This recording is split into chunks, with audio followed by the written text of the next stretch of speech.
معزز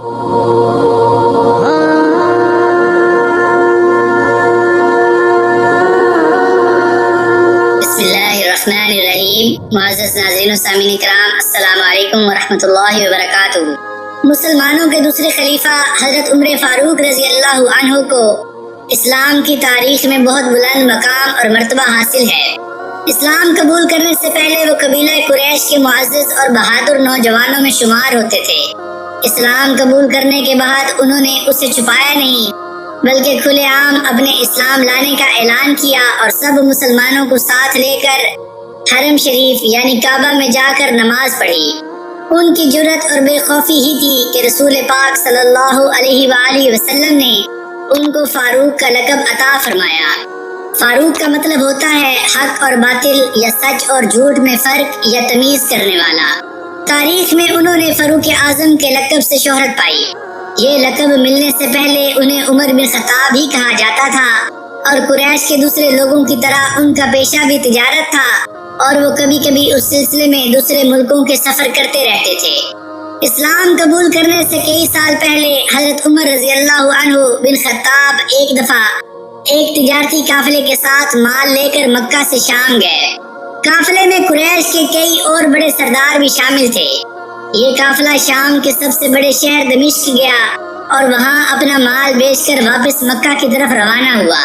تھوڑا سا فاصلہ طے کرنے کے بعد حضرت عمر رضی اللہ عنہ کو یاد آیا کہ ان کی ایک رشتہ دار خاتون نے انہیں کچھ سونا دیا تھا کہ اسے بیچ کر اس کے لیے کچھ کپڑے وغیرہ لیتے آئیں۔ انہوں نے اپنے قافلہ کے ساتھیوں سے کہا کہ میں فلاں عورت کا کام کرنے واپس دمشق جا رہا ہوں، کوشش کروں گا کہ یہ کام کر کے جلد واپس آ جاؤں۔ حضرت عمر رضی اللہ عنہ دمشق واپس گئے تو بازار بند ہو چکے تھے۔ مجبوراً وہ ایک سرائے میں ٹھہر گئے اور سو گئے۔ تھوڑی ہی دیر کے بعد اللہ کا ایک بندہ سرائے میں آیا۔ اس نے حضرت عمر رضی اللہ عنہ کو جگایا اور اپنے ساتھ اپنے گھر لے گیا۔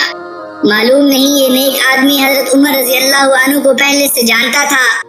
حضرت عمر رضی اللہ عنہ پہلے بھی کئی بار دمشق آ چکے تھے، یا ان کے والد خطاب سے اس کی واقفیت تھی۔ اس نے حضرت عمر رضی اللہ عنہ کی بڑی خاطر مدارت کی۔ کھانا کھا کر وہ تو سو گئے اور ان کا میزبان رات بھر عبادت کرتا رہا۔ صبح کو حضرت عمر رضی اللہ عنہ بیدار ہوئے تو ان کے میزبان نے کہا کہ اکیلے بازار نہ جانا، بازار میں لٹیرے اکثر مسافروں کو لوٹ لیتے ہیں، میرے ساتھ چلنا۔ یہ کہہ کر وہ سو گیا کیونکہ رات بھر جاگتا رہا تھا۔ حضرت عمر رضی اللہ عنہ نے اسے جگانا مناسب نہ سمجھا اور اکیلے بازار چلے گئے۔ ابھی بازار کھلا نہ تھا، وہ بازار کھلنے کا انتظار کرنے لگے۔ کچھ دیر بعد ایک عیسائی پادری اپنے نوکروں کے ساتھ آیا اور حضرت عمر رضی اللہ عنہ کی طرف اشارہ کر کے اپنے نوکروں کو حکم دیا، اس شخص کو پکڑ لو، یہ گرجے کا کام بہت اچھی طرح کر لے گا۔ اس زمانے میں حضرت عمر رضی اللہ عنہ بڑے تنوع مند پہلوان تھے۔ پادری کے نوکروں نے ان کو پکڑ لیا اور ایک پرانے گرجے میں لے گئے۔ پادری نے ان کو ایک ہتھوڑا دیا اور ان کو گرجے کی ایک دیوار توڑنے پر لگا دیا۔ ایسا معلوم ہوتا تھا کہ وہ اس کی جگہ نیا گرجا بنوانا چاہتا ہے۔ حضرت عمر رضی اللہ عنہ دن بھر کام کرتے رہے۔ کہیں شام کو جا کر چھٹی ملی اور وہ تھکے ہارے سرائے میں آ کر بیٹھ گئے۔ پہلے دن والا نیک آدمی پھر آیا اور ان سے پوچھا، آپ کدھر چلے گئے تھے؟ حضرت عمر رضی اللہ عنہ نے اسے سارا قصہ سنایا تو وہ انہیں پھر اپنے گھر لے گیا اور ان کی بڑی خاطر مدارت کی اور انہیں تاکید کی کہ کل بازار جاتے وقت مجھے ساتھ لے جانا۔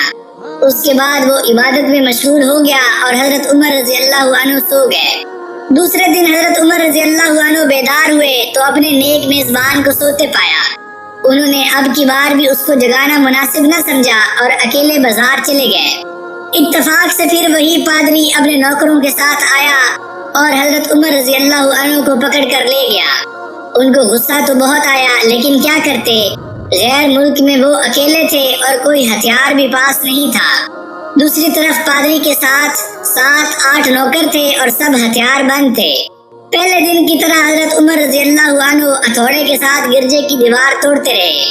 جب دھوپ تیز ہوئی تو پادری اور اس کے نوکر انہیں کام میں مشغول دیکھ کر چلے گئے اور حضرت عمر رضی اللہ عنہ دیوار کے سائے میں دم لینے کے لیے بیٹھ گئے۔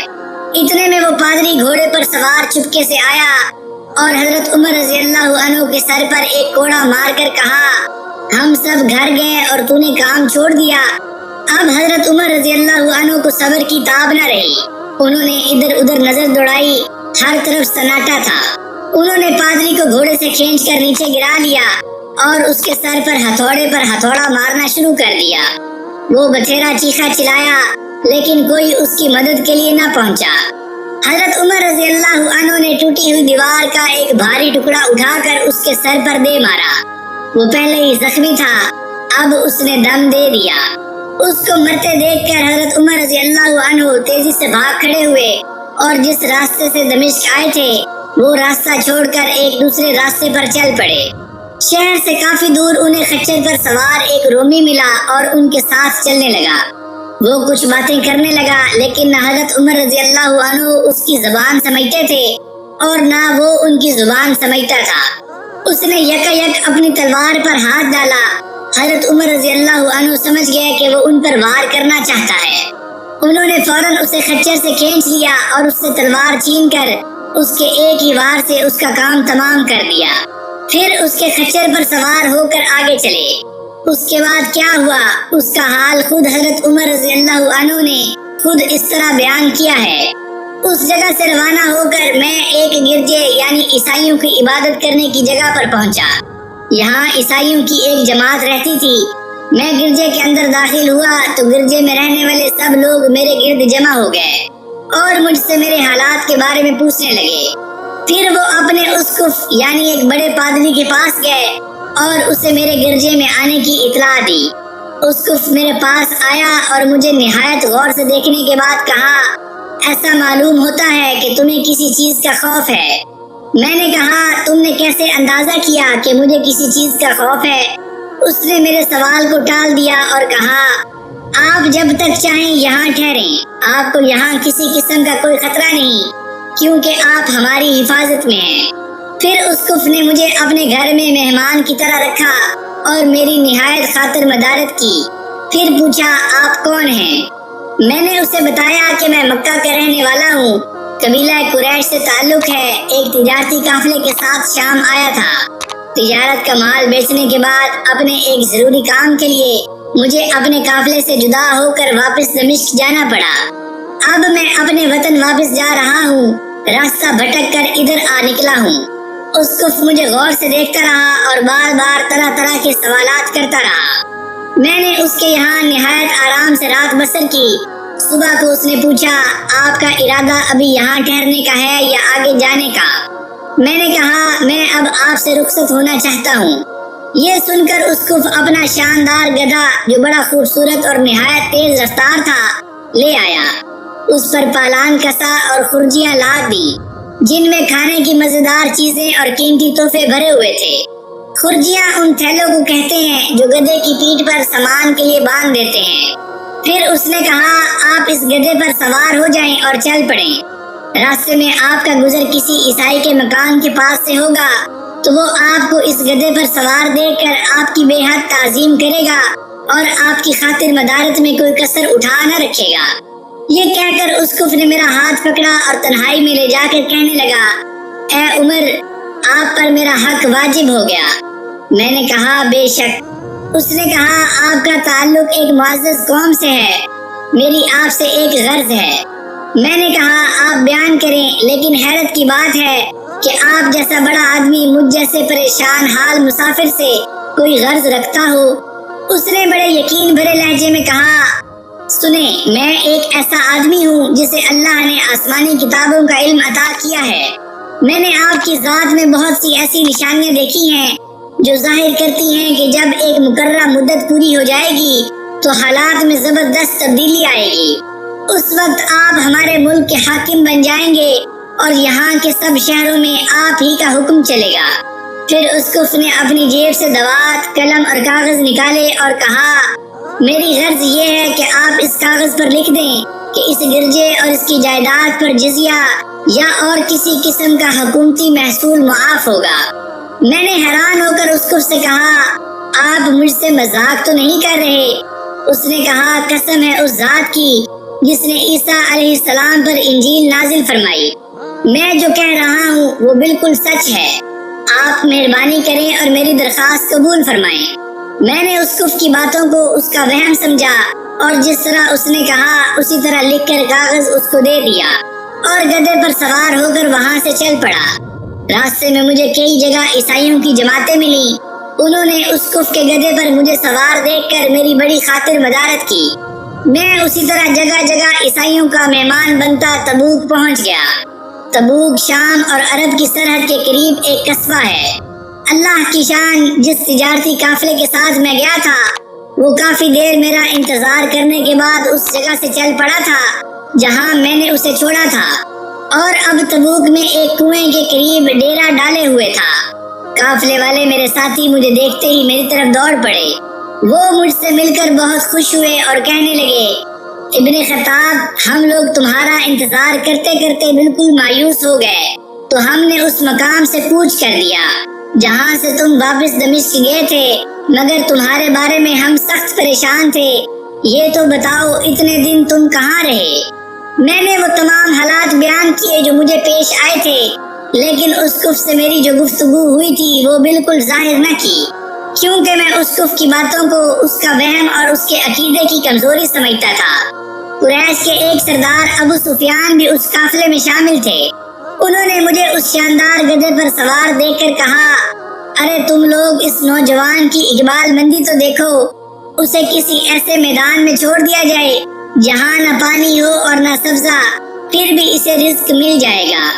اسقف نے رخصت کرتے وقت مجھ سے کہا تھا کہ جب میں اپنے ساتھیوں کے پاس پہنچ جاؤں اور گدھے کی ضرورت نہ رہے تو اس کی رسی کو خرجیوں میں رکھ کر اور خرجیوں کو مضبوطی سے باندھ کر گدھے کو اسی جگہ چھوڑ دوں۔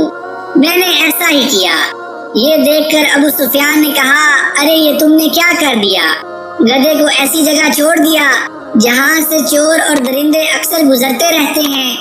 میں نے کہا، اس کے مالک نے مجھے ایسا ہی کرنے کی ہدایت کی تھی، وہی اس کی عادتوں سے زیادہ واقف ہے۔ اب وہ جگہ گدھے والا کنواں کے نام سے مشہور ہے۔ وہاں سے روانہ ہو کر ہمارا قافلہ مکہ پہنچا۔ میرے اور اسقف کے درمیان جو گفتگو ہوئی تھی وہ مجھے بھلائے نہ بھولتی تھی۔ پہلے تو کئی دن تک میں نے اسے دل ہی میں رکھا، لیکن پھر مجھ سے ضبط نہ ہو سکا اور میں نے یہ راز اپنی اس رشتہ دار خاتون کے سامنے ظاہر کر دیا جس نے مجھے سونا دیا تھا۔ وہ بڑی عقل مند خاتون تھی۔ اس نے مجھ سے کہا، اے ابن خطاب، میں تمہارے بچپن ہی سے تم میں اچھی نشانیاں دیکھ رہی ہوں۔ تم جب بہت چھوٹے بچے تھے تو میں نے ایک دفعہ خواب میں دیکھا کہ تم لمبے ہوتے جا رہے ہو اور تمہارا قد اتنا لمبا ہو گیا ہے کہ اس نے آسمان کو چھو لیا۔ یہ دیکھ کر میں نے خواب میں کہا، ارے یہ میرے بچے کی کیا حالت ہے؟ کسی نے کہا، یہ لڑکا جلد ہی دنیا اور آخرت میں بھلائی پانے والا بنے گا۔ جاہلیت کے زمانے میں اس قسم کی باتوں کا مطلب میری سمجھ میں نہیں آتا تھا۔ مکہ میں ایک شخص اہل کتاب یعنی یہود و نصارہ میں سے تھا جو بہت گمنام تھا۔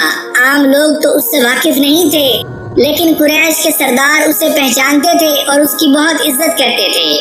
ایک دن میں دوپہر کے وقت اس کے یہاں گیا اور اس کے مکان پر پہنچ کر اسے آواز دی، ذرا دروازہ کھولیے، مجھے آپ سے ایک ضروری کام ہے۔ اس نے دروازہ کھول دیا۔ میں نے اس سے کہا، میں آپ سے چند باتیں کرنا چاہتا ہوں اور چاہتا ہوں کہ ان کو آپ اپنے دل میں راز بنا کر رکھیں اور کسی کے سامنے ان کو ظاہر نہ کریں۔ اس نے ایسا کرنے کا وعدہ کیا تو میں نے اپنے سفر کے تمام واقعات اس کے سامنے بیان کر دیے اور اپنے رشتہ دار خاتون کے خواب کا بھی ذکر کر دیا۔ جب میں اپنی گفتگو ختم کر چکا تو اس نے کہا، اے عمر، جس کو تم نے معافی کا وعدہ لکھ کر دیا وہ اس زمانے میں عیسائیوں کا سب سے بڑا عالم ہے۔ جو کچھ اس نے کہا وہ سب کچھ سچ ہے اور جلد ہی وہ تمہارے سامنے آ جائے گا۔ جہاں تک تمہاری رشتہ دار خاتون کے خواب کا تعلق ہے تو اس سے یہ ظاہر ہوتا ہے کہ مکہ میں ایک بہت بڑا انقلاب آئے گا، زمانہ ایک نئی صورت اختیار کرے گا اور آنے والے زمانے کے آسمان و زمین بدل جائیں گے۔ میں وہاں سے گھر چلا آیا اور اس کی ساری باتیں اپنے دل میں لیے رہا۔ تھوڑے ہی عرصہ کے بعد قریش کی مجلسوں میں رسول اللہ صلی اللہ علیہ وآلہ وسلم کا ذکر ہونے لگا۔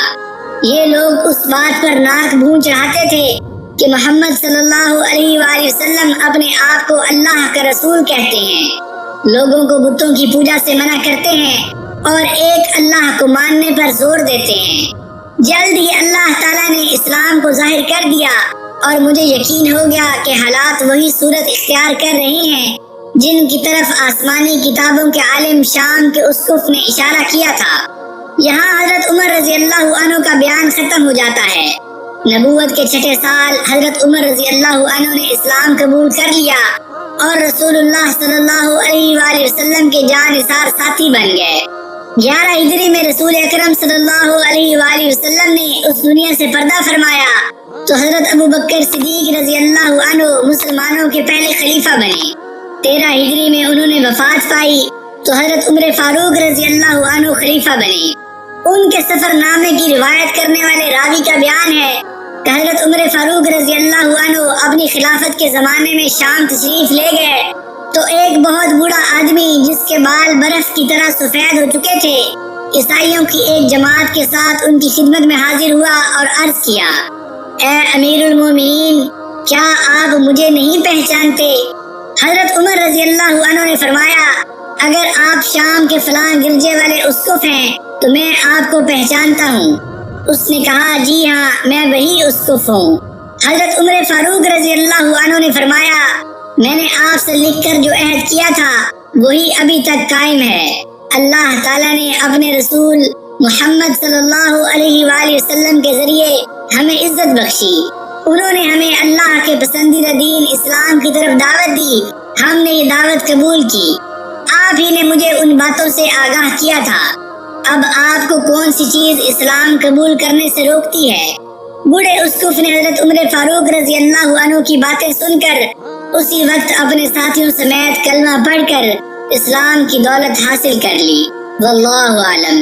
معزز ناظرین و سامعین کرام، میں امید کرتا ہوں حضرت عمر فاروق رضی اللہ عنہ کے اس سفر نامے کا قصہ آپ کو ضرور پسند آیا ہوگا۔ اگر آپ کو آج کی ویڈیو پسند آئی ہو تو اس چینل کو لائک، شیئر اور سبسکرائب ضرور کر دیجیے گا اور ساتھ دیے گئے بیل کے آئیکن کو بھی دبا دیجیے تاکہ آگے آنے والی مزید دلچسپ ویڈیوز آپ تک پہنچتی رہیں۔ مجھے اپنی دعاؤں میں یاد رکھیے گا۔ جزاک اللہ۔